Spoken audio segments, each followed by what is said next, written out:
ناظرین، آج کے اس پروگرام میں ہم اس ایشو پہ بات کریں گے جو ہماری معیشت کو کمزور کر رہا ہے، کھوکھلا کر رہا ہے، اور وہ یہ ہے کہ کیا ہماری انڈسٹری، کیا ہماری اکانومی امپورٹڈ میٹلز پر چل سکتی ہے، اور وہ بھی ان حالات میں جب ہمارے پاس ان میٹلز کے ڈپازٹس موجود ہیں لیکن پھر بھی ہمیں یہ امپورٹ کرنی پڑ رہی ہیں۔ ہمارے ساتھ موجود ہیں ڈاکٹر فرید ملک صاحب۔ ڈاکٹر صاحب، پروگرام میں خوش آمدید۔ شکریہ۔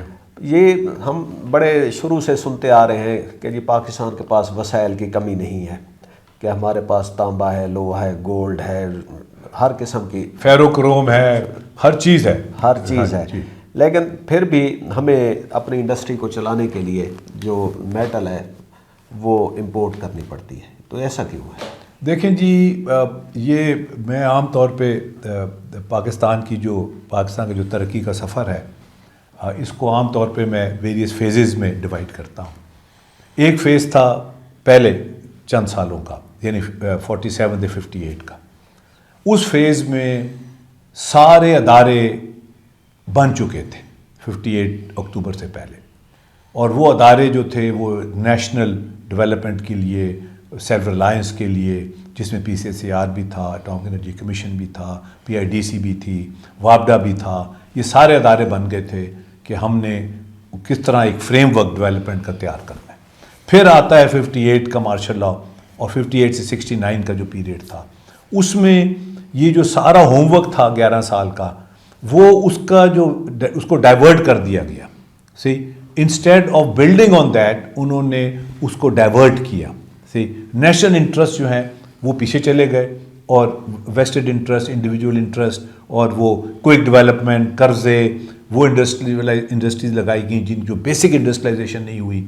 پھر پیریڈ شروع ہوتا ہے ہمارا 70 سے لے کے 77 تک کا، جب ایک بیسک انڈسٹریلائزیشن کی طرف فوکس ہوا، اور وہ انڈسٹریز لگیں جس سے قومیں کھڑی ہوتی ہیں، بنتی ہیں، جس میں سٹیل مل تھی آپ کی، جس میں فرٹیلائزر کمپلیکسز تھے، ڈیفنس پروڈکشن انڈسٹری تھی ساری، پاکستان اٹامک انرجی کمیشن کو ریویمپ کیا گیا۔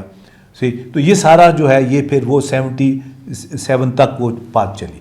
پھر وہ آ جاتا ہے پیریڈ اگین، وہ مارشل لاء لگتا ہے، وہ پولیٹیکل گورنمنٹ کو ٹاپل کر دیا جاتا ہے، اگین ہمارا جو فوکس ہے وہ شفٹ ہو جاتا ہے۔ تو we started off very well. ہمارا باقاعدہ ایک منرلز ڈیولپمنٹ سینٹر بنا PCSAR میں، جس نے ریسرچ کی کہ جی کون کون سے منرلز پاکستان میں اویلیبل ہیں، کس کو ہم نے ڈیولپ کرنا ہے، جس میں تانبا بھی تھا، اس میں الومنیم بھی تھا، اس میں لوہا بھی تھا، زنک بھی تھی، فیروکروم بھی تھی، اور باقاعدہ یہاں پھر لوگوں کو باہر بھیجا گیا، لوگ پڑھ لکھ کے آئے، باقاعدہ ایک سینٹر تھا فنکشن، ابھی بھی ہے سینٹر تو وہاں۔ تو وہ پھر ایک فوکس تھا کہ کوئی بھی ملک بیسک را مٹیریلز کے بغیر ترقی نہیں کر سکتا۔ بیسک را مٹیریلز کا مطلب ہے جو بیسک بلڈنگ بلاکس ہیں نیشن کے، جس میں میٹلز ہیں، جس میں آپ کا آئرن اینڈ سٹیل ہے، کاپر ہے، تانبا ہے، اپنا سونا ہے، چاندی ہے، یہ سب چیزیں ہیں، یہ بلڈنگ بلاکس ہیں نیشن کے۔ تو ہم نے یہ جو 50 کی دہائی میں کرنا تھا کہاں وہ نہیں کیا، 60 کی دہائی میں کرنا تھا وہ نہیں کیا، 73 کی دہائی میں کرنا وہ نہیں کیا، تو there is lot of catching up to be done. مگر ابھی بھی ہم یہ سیریس نہیں ہیں، ہم ریکوائر، ابھی تک بیچارے جو پنکھے بنا رہے ہیں وہ کہہ رہے ہیں جی خدا کے لیے ہمیں تانبا چاہیے، خدا کے لیے ہمیں الومنیم چاہیے، ہمیں میٹلز چاہیے کہ ہم اپنا چیزیں بنا سکیں، ڈیولپ کر سکتے ہیں، کمپیٹ کر سکیں۔ اب چائنا کا آپ دیکھیں، وہ بیسکلی انہوں نے جتنے میٹلز ہیں ساری دنیا سے وہ پک کر کے لے گئے ہیں، اس کو ریفائن کرتے ہیں، استعمال کرتے ہیں، اس کی وجہ سے ان کی کاسٹ آف پروڈکشن کم ہے۔ ہر چیز جو ہے، ہم نے وہ سندھ کا پروجیکٹ لگایا 92 میں، وہ ہم نے چلانا تھا، اپنا تانبا بنانا تھا، وہ بھی ہم نے چائنیز کے حوالے کر دیا۔ اب ریکوڈک پہ ہم نے جو سائن کیا ہے وہ بھی وہی ہے کہ جی وہ کانسنٹریٹ بنا کے لے جائیں گے اور پھر وہ اوپن مارکیٹ میں بیچیں گے، اور پھر ہم تانبا امپورٹ کریں گے۔ آپ نے اپنے آرٹیکل میں وہ دیا ہے FPCCI اور فین مینوفیکچرر PFM میں، ہاں، انہوں نے حکومت سے ملے، جی، حکومتی شاید وزیر خزانہ سے، جی، اور انہوں نے سیدھا مطالبہ کیا کہ جی یہ جو وہ میٹل ہے اس کا اور ہے، اس کی ایکسپورٹ پہ پابندی لگائی۔ جی بالکل انفنشڈ جو را مٹیریلز ہیں ان پہ پابندی لگائی جائے۔ تو آپ اس سے متفق؟ بالکل 100% متفق۔ اس میں پھر وہ جو ریکوڈیک والا ہے وہ بھی اس پہ بھی امپلیمنٹ ہوگا؟ اس پہ بھی امپلیمنٹ ہونا چاہیے، مگر ریکوڈیک پہ ہم سائن کر چکے 50% پہ، تو ایٹ لیسٹ 50% پہ ہو سکتا ہے، کیونکہ اب ہم نے ایگریمنٹ کر لیا ہے اس پہ، کیونکہ ہمارے جو اب ریسنٹ ایگریمنٹ ہوا ہے کہ 50% کانسنٹریٹ ہمارا ہے، تو 50% ہم اس کو کر سکتے ہیں۔ اچھا، اسی طرح جو ریور انڈس ہے دریا سندھ جو ہے وہاں سے سونا نکل رہا ہے، اس میں فورن انویسٹمنٹ بھی ہیں، لوکل بھی ہیں، وہ بھی اسٹریم لائن ہونی ہے کہ وہ جو سونا ہے اس کے بینیفیشریز کون ہیں، قوم کو کتنا ملے گا، اس کمپنی کو کتنا ملے گا، یہ ساری جو چیزیں ہیں. تو یہ پورا جو ہمارا منرل سیکٹر ہے یہ بالکل یہ فری فار آل ہے، ڈس آرگنائزڈ ہے، اس کا کوئی گیم پلان نہیں ہے. پھر فیرو کروم کا میں نے ذکر کیا ہے، یہ دنیا کے مہنگی ترین میٹلز میں آتا ہے، اسٹیل میکنگ میں استعمال ہوتا ہے، بڑے کم ڈپازٹس ہیں اس کے، اور یہ مسلم باغ ایریا بلوچستان میں کئی سالوں سے ہم راؤ بیچ دیتے ہیں، اس کو فنش ہی نہیں کرتے. صحیح. تو یہ ہم نے سندک میں بھی یہی ہوا، اب ریکوٹک میں بھی یہی ہو رہا ہے، اسٹیل مل بند پڑی ہوئی ہے، یہاں چنیوٹ میں آئرن اور ہے، وہ ہے باکسائٹ کی ہمارے پاس ہم الومینم بھی بنا سکتے ہیں. ٹھیک. اور میں باقاعدہ بوسٹن میں گیا تھا وہ نیگوشیٹ کرنے، وہاں ایک وستار میں ایک کمپنی ہے جو الومینم بناتی ہے، یہ اسپیشلائز ذرا فیلڈ ہے، ان کے ساتھ کوئی کولیبوریشن کی جائے، ہم اپنا الومینم بھی بنائیں یہاں میٹل بنائیں تاکہ وہ فین میں استعمال ہوتا ہے. تو میرا تو ہم نے اپنے ضروریات پہ فوکس ہی نہیں کیا. یہ جو امپورٹ لابیز ہیں وہ یہ ہونے نہیں دیتی. اب یہ شکر ہے تھر میں جو فرٹیلائزر کمپنیز ہیں انہوں نے ایک کنسورشیم بنایا اور انہوں نے ایک جو تھر کول کا پھر ہم نے گیسیفائی کیا ہے. اب اس گیس سے فوجی فرٹیلائزر والے جو ہیں $1.2 ملین کی انویسٹمنٹ سے پلانٹ بنا رہے ہیں، جو تھر کی کولے سے جو گیس بنی گی اسے وہ یوریا فرٹیلائزر بنائیں گے. اس میں ہم خود کفیل بھی ہو جائیں گے، ہمارا جو امپورٹ بل ہے یوریا کا وہ کم ہو جائے گا اور ہم ایکسپورٹ بھی کر پائیں گے. اسی طرح اگر یہ فین مینوفیکچررز ہیں جو ان کو تانبے کی ریکوائرمنٹ ہے، اپنا گوجرانوالہ کی ساری انڈسٹری وہ تانبا بڑا استعمال کرتے ہیں، تو ان کو چاہیے کہ یہ بھی کنسورشیم بنائے. میں نے اپنے آرٹیکل میں لکھا ہے، اور یہ بھی کنسورشیم بنائے، کیونکہ حکومت کی طرف دیکھتے رہیں گے تو حکومت ہماری چارہ گر نہیں ہے انفارچونیٹلی.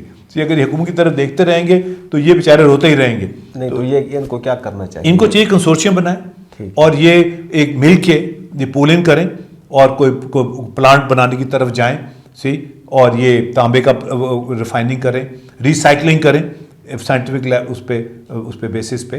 تو یہ سب کچھ ہو سکتا ہے، ایسی بات نہیں ہے، اٹس ناٹ دیٹ ڈیفیکلٹ. کیونکہ نو ہاؤ نہیں ہے، یہ ذرا اسپیشلائز فیلڈ ہے ہمارے یہاں، اس کی اتنی نو ہاؤ نہیں ہے. کاپر ہم ریسائکل کر سکتے ہیں. تو میں جب گورنمنٹ میں تھا تو میں نے بڑی کوشش کی کہ ہم یہ سارا کچھ کریں، کاپر کو بھی ریسائکل کریں اور یہ تانبے کا بھی پلانٹ لگے، ریسائکلنگ ہو اور ریفائننگ ہو، ایلومینم کی بھی ہو، یہ لوہے کے بھی پروجیکٹس ہم کریں، نکالیں اس کو. تو یہ سارا کچھ ہونے والا ہے، مگر کیونکہ ہمارے پاس گیم پلان کوئی نہیں ہے، ہم we are suffering because of that. ہماری جو انڈسٹری ہے وہ کمپیٹیو نہیں ہے. بجلی کے بل بہت زیادہ ہیں، وہ کمپیٹیو نہیں ہے. تو ہم کس طرح ہماری انڈسٹری کمپیٹ کرے گی؟ پھر ان دی اینڈ ہمیں امپورٹ کرنا پڑتا ہے. ٹھیک. اور پھر اس پہ یہ تو بہت بڑی بدقسمتی کی بات ہے کہ ہم اپنے اتنے ڈپازٹ ہونے کے باوجود ہم امپورٹر ہیں. اور آپ اکثر اپنے پروگراموں میں یا مضامین میں حوالہ دیتے ہیں ایران کا، وہ ایک ہمارے لیے انسپائریشن ہے کہ وہ کوئی امپورٹ نہیں کرتے اور وہ سارا جو ہے اپنا خود ہی اپنے جتنے وہ ڈپازٹس ہیں ان کو خود ہی کرتے ہیں، ٹریٹ کرتے ہیں. تو ہم یہ ہمارا وہ ہمسایہ ملک ہے، اس پہ سینکشنز ہیں، لیکن انہوں نے اپنے یہ سسٹم کھڑا کر لیا. ہمارے پاس آپ کہتے ہیں گیم پلان نہیں ہے. تو اس کے پیچھے کوئی وہ کیا کوئی گروپس بھی ہو سکتے ہیں، کوئی مافیاز بھی ہو سکتے ہیں جو ویسٹڈ انٹرسٹ ہیں. جی. نیشن بلڈنگ پہ کوئی فوکس نہیں ہے. صحیح. ویسٹڈ انٹرسٹ ہیں، امپورٹ لابیز ہیں، اور وہ اشرافیہ جو کہتے ہیں، ان کا ایک رول ہے ان کا. سو ہم نے پاکستان کو ڈیوائڈ کیا ہوا ہے ویسٹڈ انٹرسٹ میں اور کامن مین میں. تو یہ جس طرح میں نے کہا چارہ گر کوئی نہیں ہے، یعنی کوئی لے کے چلنے والا نہیں ہے، ریڈیمر کوئی نہیں ہے. تو یہ انہوں نے ان کا گیم پلان تھا، وہ بنانا چاہتے تھے. میں نے جس طرح آپ کو پچھلے پروگرام میں بھی کہا تھا کہ انہوں نے جب الیکٹرانک کی طرف وہ گئے تو انہیں سلیکان چاہیے تھا، سلیکان چپس جو بنتے ہیں. ہمارے پاس سلیکان ٹیکنالوجی ہے اسلام آباد میں، ہم ان کو سلیکان دے سکتے تھے، ہم نے نہیں دیا، نہ خود استعمال کیا. سب سے پہلے ایشیا میں سلیکان ہم نے بنایا، سب سے پہلے سولر سیلز ہم نے بنائے، مگر وہ بنا کے ہم نے ڈسپلے پہ رکھے ہوئے ہیں، اسے کوئی کمرشلائزیشن نہیں ہوئی، کوئی اپلیکیشن نہیں ہوئی. تو میرا مطلب ہماری تو ایسی مسڈ اپرچونیٹیز ہیں کہ رونے کو دل کرتا ہے، کہ ہم سب کچھ ہوتے ہوئے کر سکتے ہیں، مگر in the end of the day nothing happens. کہیں نہ کہیں آ کے کوئی نہ کوئی ایک لنک جو ہے مسنگ لنک ہوتا ہے کہ وہاں وہ کر نہیں پاتے. اس میں زیادہ تر مافیاز ہیں، ویسٹڈ انٹرسٹ ہیں، لابیز ہیں، شرافی ہیں، لوگوں کے انٹرسٹ نہیں ہے. جس طرح اسٹیل مل ہے وہ 74 میں آ کے آپریشنل ہوئی، دیکھا نا. حالانکہ 50 میں ہم نے اسٹیل مل لگا لی تھی پائلٹ لیول پہ، اور کالا باغ سے ہم نے لوہا بھی بنایا تھا، اسے گاڑی بھی بنائی تھی انہوں نے، فوکس ویگن کی گاڑی بھی بنی پروسیس سے، مگر وہ پھر شیلو ہو گیا. بند ہو گیا. پھر کراچی کی اسٹیل مل جب لگی تو وہ امپورٹڈ را مٹیریل پہ لگی, یعنی جو ہے. لیکن وہ کہا جاتا ہے یہ میک شفٹ ہے کہ بعد میں ہم اسی پورٹ کو جو ہے نا ایکسپورٹ کے لیے استعمال کریں گے. That's right. اور پھر وہ ہم اپنے را مٹیریل پہ چلے جائیں گے اور امپورٹڈ را مٹیریل پہ نہیں چلیں گے. پھر وہی بند کر دیا آپ نے 2015 میں. اب خوشخبری میں نے آج سنی ہے کہ رشیا نے پھر دوبارہ آفر کی ہے کہ جی ہم اسٹیل مل کو دوبارہ ریوائیو کریں گے اور ایکسپینڈ بھی کریں گے. اس وقت ہمارا کوئی 5 to 7 million tons per year steel ہم امپورٹ کر رہے ہیں. یہ کوئی 3 ملین ٹنز کے قریب کراچی اسٹیل مل بنا رہی تھی اپنی پیک پہ, تو وہ بھی اب بند کر دیا آپ نے. چنڈیوٹ کی آئرن اور بہت اچھی ہے, اس پہ بھی اسٹیل مل لگائی جا سکتی ہے ود ماڈرن ٹیکنالوجی. جو کراچی والی ہے وہ ذرا پرانی ٹیکنالوجی ہے, چنڈیوٹ کی اور بھی بہت اچھی ہے اور ماڈرن ٹیکنالوجی ہے. دیکھیں نا, تو یہ ایک ہمارا گیم پلان ہونا چاہیے کہ ہم نے قوم کو اٹھانا ہے, ملک کو اٹھانا ہے. جس طرح ایران کا گیم پلان تھا کہ انہوں نے کہا جی ہم نے قوم کو اٹھانا ہے, انہوں نے قوم کو اٹھا دیا. ہمارا قوم کو اٹھانے کا گیم پلان کوئی نہیں ہے پچھلے 30 سال سے. گیم پلان کی بات کرتے ہیں, آپ نے اپنے مضمون میں ایک روڈ میپ کی بات کی ہے جو آپ نے تیار کیا تھا, تو اس کی نیٹی گریٹی کیا ہے؟ اس کی نیٹی گریٹی یہ تھی کہ جی جب میں چیئرمین بنا سائنس فاؤنڈیشن کا تو میں نے گیپس دیکھے کہ ہمارے جو سیلف ریلائنس کے پروگرام اس میں گیپس کیے ہیں. اور یہ کام تھا چیئرمین سائنس فاؤنڈیشن کا, بیکاز فاؤنڈیشن بنی اسی لیے تھی کہ یہ ریسرچ فنڈ کرے اور جو گیپس ہیں اس کو پہ کیچ اپ کرے. اس پہ یہ ویژن یہ تھی سائنس فاؤنڈیشن کی. تو میں نے, کیونکہ میں خود میٹلرجیکل انجینئر ہوں, تو میں پہلا میٹلرجیکل انجینئر تھا جو سائنس فاؤنڈیشن کو ہیڈ کیا, تو وہ میرا ایریا بھی تھا, میرا فوکس بھی تھا. تو پھر میں نے گیپ سارے آئیڈینٹیفائی کیے کہ 1950 میں ہمیں کیا کرنا چاہیے. تو 1950 میں ہمیں آئرن اینڈ اسٹیل انڈسٹری کو ڈیولپ کرنا چاہیے تھا, وہ ہم نے نہیں کیا, وہ ہم نے 74 میں آ کے کیا. پھر 60 کی دہائی میں جو نان فیرس میٹلز ہوتے ہیں جس میں تانبا ہے, اپنا زنک ہے, سونا, چاندی, یہ ساری جو چیزیں ہمیں 60s میں کرنی چاہیے, ہم نے نہیں کی. پھر 70s میں اور میٹلز آئے, یورینیم آئے, یہ زرکونیم آئے, ٹائٹینیم آئے, یہ میٹلز تھے. وہ اٹامک انرجی نے یورینیم نکالنا شروع کیا اور وہ انہوں نے اس کو یوز کیا اپنے فار بام میکنگ. وہ اچھی بات ہے, مگر وہی بڑے لو لیول پہ کم وہ کرتے ہیں. تو یہ ہمارے پاس موجود تھی, ابھی بھی ٹیکنالوجی ہمارے پاس موجود ہے. پھر فیروکروم ہمارے پاس ہے مسلم باغ ایریا میں, اس کو ہم ریفائن کر سکتے ہیں. تو یہ میں نے سارا روڈ میپ بنایا 1950 سے لے کے سن 2000 تک کا کہ کیا کیا گیپ سے ہماری ٹیکنالوجیز میں, اور اس کو کیا کن کن ایریز میں ہم جانا اور کس طرح اس کو کیچ اپ کرنا ہے. اور باقاعدہ ہم نے پروجیکٹس لانچ کیے, مگر انفارچونیٹلی یہاں وہ ٹینیور ہوتی ہے 3 سال کی, اور ایکسٹینشن کے لیے جو ہے وہ آپ کو لوگوں کو بڑا خوش کرنا پڑتا ہے. وہ اگر خوش نہ ہو تو وہ آپ کی ایکسٹینشن نہیں ہوتی. تو وہ پھر مجبوراً پھر مجھے آرٹیکل لکھ کے وہ چیزیں قوم کو بتانی پڑی, پہنچانی پڑی. جو امپلیمنٹیشن ہم نے شروع کی تھی وہ رک گئی, ورنہ وہ امپلیمنٹیشن اگر چلتی رہتی تو ہم اس وقت تانبا بھی بنا رہے ہوتے اور لوہا بھی بنا رہے ہوتے. تو یہ سب کچھ ہم کر سکتے تھے. اچھا ڈاکٹر صاحب, آخری سوال, یہ ایک فیکٹر یہ ہوتا ہے کہ آپ کہہ رہے ہیں کہ جیسے آپ نے کہا کہ فین انڈسٹری یا جو دوسرے ریلیٹڈ وہ ہیں وہ کنسوریم بنائیں اور جا کے خود ہی اپنی انویسٹ کریں اور اپنے چیزوں کو, یعنی کہ اپنی انڈسٹری کو کھڑی کر دیں. اچھا, ہم نے دیکھا ہے کہ اوور دا ایئرس پاکستان میں صرف ایک ہی انڈسٹری میں کوئی فارن اگر انویسٹمنٹ کی بات کریں تو وہ پاور سیکٹر میں آئی جی, اور وہ کوئی ایسے معاہدے ہوئے جنہوں نے ہماری کمر توڑ دی جی. اور بجلی کبھی سرپلس ہو جاتی ہے, کبھی شارٹ ہو جاتی ہے, لیکن وہ ڈیٹ جو ہے نا اس کا بڑھتا ہے 36 بلین. ہاں اچھا, خیر اس میں حکومت نے کوئی ایسی پالیسی بنائی جس میں نا فارن انویسٹمنٹ آ گئی. کیا یہ میٹل کا جو سیکٹر ہے یہ کوئی ایسا وہ ہے کہ اس میں کوئی جو انویسٹر ہے اس کو اتنے انسینٹیو نہ نظر آتا ہوں, اس لیے اس میں دیکھیں میں آپ کے پروگرام کے تھرو میں یہ میسیج دینا چاہتا ہوں کہ سیالکوٹ کا جو ماڈل ہے وہ بہترین ماڈل ہے. انہوں نے ریئلائز کر لیا ہے کہ ان میں پوٹینشیل ہے ایکسپورٹ کرنے کا اور فارن ایکسچینج کمانے کا, اور انہوں نے حکومت کی طرف دیکھنا بند کر دیا ہے. جب تک دیکھیں حکومت کی طرف آپ دیکھتے ہیں فیسیلیٹیشن, اگر فیسیلیٹیشن نہیں ہوتی جو ہمارے حکومتوں میں نہیں ہے تو وہ ایک قسم کا بوجھ بن جاتا ہے. تو وہ میں سجیسٹ یہ کر رہا ہوں کہ یہ جو ایسوسیشنز ہیں, investment is not a problem. دیکھیں نا آپ کے پاس وہ آپ کو مل جائے گی اگر آپ ایک صحیح باڈی بنائیں گے, صحیح کنسورشیم بنائیں گے. جیسے سیالکوٹ میں ہے, انہوں نے اپنے ایئرپورٹ بھی بنا لیا, سڑکیں بھی بنا لی, سب کچھ بنا لیا. دیکھیں نا پوائنٹ یہ ہے کہ آپ کو انویسٹمنٹ تو مل جائے گی بیکاز آپ کے را مٹیریل بھی ہے, سب کچھ ہے. ایشو یہ ہے کہ آپ نے ایسا ایک ایسی don't look at the government جو ہے وہ ہماری ناکام ہو چکی ہے. انسٹیٹیوشن کولیپس ہو چکا ہے. اگر ابھی اس طرف دیکھتے رہیں گے تو مشکل ہے. فائنلی سندھ میں بھی جو یہ پبلک پرائیویٹ پارٹنرشپ ماڈل بنا ہے سندھ ایگرو کول مائننگ کمپنی کا, یہ بہت اچھا ماڈل ہے. اگر یہ اس طرح کے ماڈل بنے تو یہ ترقی بھی ہو سکتی ہے. اب فین ایسوسیشن والے وہ ایک باقاعدہ کمپنی فلوٹ کریں جس میں انویسٹمنٹ ہو, گورنمنٹ کی بھی پرائیویٹ سیکٹر کی بھی, کیونکہ مائننگ رائٹس ہیں اور ایسی چیزیں ہیں, اور ایسی بنے جس سے را مٹیریل یہ تانبا اور یہ ایلومینم اور یہ ساری جو چیزیں ہیں. تو میرا مطلب کہنے کہ they have to be in the driver seat. ہمارا پرابلم یہ ہے کہ کوئی ڈرائیور سیٹ میں کوئی نہیں ہے اس وقت, یعنی وہ ایک وہ بس ہے جو بغیر ڈرائیور کے چلی جا رہی ہے. ڈرائیور سیٹ پہ کوئی نہیں ہے. somebody has to come on the steering to steer the bus. وہ کوئی نہیں ڈرائیور سیٹ میں. تو ڈاکٹر صاحب وہ آپ بھی تو ہو سکتے ہیں. بالکل میں تھا, میں ہو نہیں سکتا. I was in the driver seat. دیکھو نا, میں پہنچا, ان کو بتایا, کیا. میں نے جب سائنس فاؤنڈیشن کو ٹیک اوور کیا تو اس وقت 750 پروجیکٹ سائنس فاؤنڈیشن نے فنڈ کیے تھے. ان میں سے ایک بھی اپلیکیشن نہیں ہوئی تھی اس کی, یعنی وہ رپورٹوں تک ہی تھے, پیپر وہ تھے. تو وہ پھر میں نے ان سے پوچھا, میں نے کہا یار یہ کس نے آئیڈینٹیفائی کیے تھے؟ وہ اس کا جواب نہ دے. میں نے کہا یہ ریسرچ آئیڈینٹیفائی کرنا تو انڈسٹری کا کام ہے, انڈسٹری کے پاس ہمیں جانا چاہیے.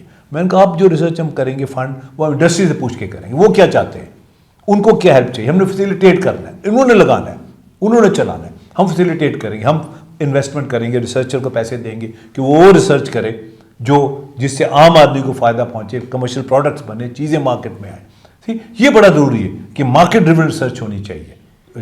اور یہ سائنس فاؤنڈیشن کا ایک فنکشن تھا, سوشل اکنامک ڈیولپمنٹ. تو میں نے کوئی 40 پروجیکٹ لانچ کیے جس میں ہم اس کو لنکیجز کہتے تھے کہ یہ آپ نے انڈسٹریلزم گروپ بنایا, انڈسٹری کے پاس ہم گئے, اسے پروجیکٹ لے کے آئے اور پھر ہم نے ریسرچر کو فنڈ کیا. صرف ریسٹرکشن یہ تھی سائنس فاؤنڈیشن میں کہ جو فنڈنگ کے پیسے ہیں وہ سرکاری ادارے کو آپ دے سکتے ہیں, پرائیویٹ کو نہیں دے سکتے. نہیں, مگر اس میں کوئی ایسی بات ریسٹرکشن نہیں تھی. آپ یونیورسٹی کو دے سکتے ہیں, PCSR کو دے سکتے ہیں, ٹام اینڈ جی کو دے سکتے ہیں. اس سے بھی نہیں ہوتا نا, تاکہ آپ کے جو وہ پیسے جو ہیں گورنمنٹ کے جو فنڈنگ ہے وہ گورنمنٹ اداروں میں رہے. صرف یہ مگر وہ ایسی ریسٹرکشن نہیں تھی, وہ کامیاب تھی. وہ we can still do it, ٹھیک ہے نا. تو وہ ہو سکتا تھا, ابھی بھی ہو سکتا ہے. میں سمجھتا ہوں کہ ہم نے یہ کوشش کی تھی, ہم جو چنیوٹ کے آئرن اورا اسے لوہا بنائیں, پائلٹ لیول تک لے کے جائیں, پائلٹ لیول تک ہم جا سکتے ہیں. اس طرح کے بے شمار پروجیکٹس ہیں. اب نے یہ کالا باغ آئرن اور سے ہم نے لوہے کو اپ گریڈ کیا, PCSR سے مل کے وہ بھی ہو گیا. اس طرح کے پروجیکٹس جو آپ launch, but there somebody has to be in the driver's seat. اب میں سینٹ میں کچھ لوگوں سے بات کر رہا ہوں, ان کو میں نے کہا جی وہ کمیٹی بنائے, میٹلس کی کوئی کمیٹی بنائے, بیسک را مٹیریلس ہیں, کوئی somebody has to be on the driver's seat جو اسٹیئرنگ پکڑے آ کے. اس وقت اسٹیئرنگ پکڑنے والا کوئی نہیں, چار اگر کوئی نہیں ہے, نہ خدا کوئی نہیں ہے, یہ خود ہی کشتی چلی جا رہی ہے. This has to happen. اچھا, صدر ٹرمپ نے آ کے نا اس پہ ذرا توجہ دی ہوئی ہے, اور وہ شاید پوری دنیا سے یہ چیزیں اکٹھی کر رہا ہے کہ ریارات مٹیریل اور وہ. تو اب پاکستان میں بھی اس پہ تھوڑی سی بات چیت شروع ہو گئی ہے. اب ہمارے پاس جب اتنی ساری آپ نے میٹلز کے نام لیے کہ وہ ہیں, تو کیا اس پہ کوئی ایسا کوئی انٹرنیشنل ہم وہ ایکسپو یا اس میں انویسٹر کانفرنسز اور وہ بہت ہیں کانفرنسز ہوئی ہیں, ابھی پھر انہوں نے اناؤنس کی ہوئی ہے. یہ ہونی تھی کانفرنس, تو وار کی وجہ سے یہ بڑی کانفرنسز ہوتی ہیں, مگر ان کا آؤٹ کم یہ ہوتا ہے ہم شارٹ کم بینیفٹس گین کرنا چاہتے ہیں. یہ جو ہیں یہ لانگ جسٹیشن کے یہ پروجیکٹس ہیں, یہ شارٹ کم نہیں ہے. شارٹ کم ہم نے ریکوڈک میں بھی ٹرائی کیا, سندک میں بھی ٹرائی کیا, تو شارٹ کم ہے کہ ہاں جی ہمارے پاس یہ ہیں, وہ جی نکال کے لے جاؤ اور ہمیں اتنا وہ دے دو, بس جی ٹھیک ہے, ہم اسی میں خوش ہیں, اور پھر ہم اربوں روپے خرچ کے واپس رپورٹ کریں وہ چیزیں. دیکھو نا, پوائنٹ یہ ہے یہ شارٹ ٹرم چیزیں نہیں ہیں. اب پریزیڈنٹ ٹرمپ کا بھی فوکس ہمارے پہ اس لیے ہے کہ وہاں ایگزاسٹ ہو چکے ہیں ریسورسز. ہم نے کیونکہ ایکسپلائٹ نہیں کیے, ہمارے پاس ریسورس را مٹیریل ہمارے پاس اویلیبل ہیں, ہمارے پاس ٹیکنالوجی نہیں ہے. اب there has to be cooperation between the two, یعنی وہ ملک جن کے پاس را مٹیریلس ہیں اور وہ ملک جن کے پاس ٹیکنالوجی ہے, تو there has to be sharing. یہ نہیں ہے کہ ہم اپنے سارے میں نکال کے انہوں دے دیں, اس طرح میں سندک میں کیا, یہ ریکوڈک میں ہم کرنے جا رہے ہیں کہ جی وہ نکال کے لے جائیں اور ہمیں وہ اوپر سے وہ چھاج اتار کے ہمیں چھوڑ جائیں, گند بلا یہاں چھوڑ جائیں اور بینیفیشری ان کی ہو. یہ نہیں ہونا چاہیے. ہم تو الٹا ایسا فیسیلیٹیٹ کر رہے ہیں. آپ نے ایک آرٹیکل لکھا تھا کہ ہم وہ چاگی کے وہ سے ڈپازٹری کوڈیک کے لیے ایک ریلوے ٹریک ان کو بچھا کے جی کہ وہ لے جائیں کانسنٹریٹ نکال کے وہ لے جائیں, اور اس سے کم یا اس سے لاگت میں آپ کہہ رہے تھے کہ ادھر ریفائننگ آپ کریں. بالکل اس میں اصل مقصد پرابلم یہ ہے کہ ہم وہ ایک میرے استاد تھے ڈاکٹر قاضی, وہ بڑے سینئر میٹلرجسٹ ہیں, وہ کہتے ہیں یہاں جو پالیسی میکر ہوتے ہیں ان کو علامہ کی تلاش ہوتی ہے, کوئی بڑے علماء کی تلاش ہوتی ہے فوراً جو ان کے ساتھ مل کے وہ کوئک ٹرن اراؤنڈ کر کے اور وہ اپنا بینیفٹ کر لیں، بس یہاں تک ہے. ملک کو خود کفیل کرنے کے لیے، ملک کو اپنے میٹلز میں، مٹیریلز میں، جو ملک کی ضروریات پوری کرنے کے لیے سیلف ریلائنس ان کا انٹرسٹ نہیں ہوتا. ان کا انٹرسٹ کوئک بکس میں ہوتا ہے، کوئک منی میں ہوتا ہے بس. اس لیے کہتے ہیں فارن ایکسپرٹ. کئی دفعہ ہوا میرے میٹنگ میں ہوتا تھا تو وہ کہتے ہیں جی فارن ایکسپرٹ. میں کہا جی میں فارن ایکسپرٹ ہوں، آپ کے سامنے بیٹھا ہوں، میں نے ساری دنیا میں جاتا ہوں، میں کنسلٹنگ کرتا ہوں، I do consulting all over the world. اب صرف کیونکہ میں پاکستانی ہوں میں تو that doesn't mean that I don't have the expertise. دیکھو نا امریکہ والے مجھے بلاتے ہیں کنسلٹنگ کے لیے، آپ کہہ رہے فارن ایکسپرٹ. دیکھو وہی کئی دفعہ ہوا یہ اس طرح. کالا باغ پہ ہم کام کر رہے تھے تو وہ یہی ہوا کہ وہ کہ جی وہ ہم نے تو جی فارن ایکسپرٹ چاہیے. وہ میں کہا جی آپ میں بیٹھا ہوں فارن ایکسپرٹ، مجھے بتائیں کیا ایشو ہے. نو وی کین ڈو اٹ. اور ہم نے کر دیا، ہم نے اس کو اپ گریڈ کر دیا کالا باغ آئرن اور کو. چلیں ڈاکٹر صاحب یہ فارن ایکسپرٹ مینٹیلٹی پہ نا پھر ایک پروگرام کریں گے. ایک بہت دلچسپ ہمارا وہ کہتے ہیں گورا سنڈروم. ہاں جی، اس سنڈروم سے ہم پتہ نہیں کب نکلیں گے. ناظرین ہمیں اجازت دیجیے، خدا حافظ.